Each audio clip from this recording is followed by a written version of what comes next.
ఒకరోజు evening sunset టైంలో ఒక ఐస్ క్రీమ్ ట్రక్ మెరుస్తూ ఆగి ఉంది. ఆ ట్రక్ పైన 1 స్కూప్ 1 విష్ అని రాసి ఉంది. మియా, రియో ఇద్దరు వీధిలో నడుచుకుంటూ వెళ్తుండగా ఆ ఐస్ క్రీమ్ ట్రక్ కనిపించింది. చాలా ఎక్సైట్ అయ్యారు.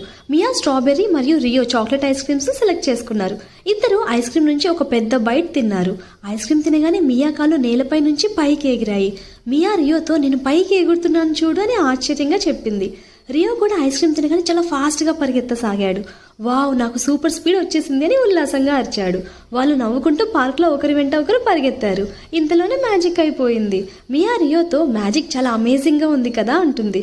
రియో చిరునవ్వుతూ అవును, కానీ నిజమైన మ్యాజిక్ మన ఇద్దరం కలిసి ఎంజాయ్ చేయడమే అన్నాడు.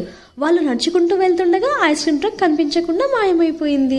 తన రహస్యాన్ని కనిపెట్టే నెక్స్ట్ అదృష్టవంతులైన పిల్లల కోసం ఆ ఐస్ క్రీమ్ ట్రక్ ముందుకు సాగింది. మరి ఈ కథలో నీతి ఏంటో చూద్దామా? నిజమైన మ్యాజిక్ అనేది ఆనందాన్ని కలిసి పంచుకునే అనుభవాల్లోనే ఉంటుంది.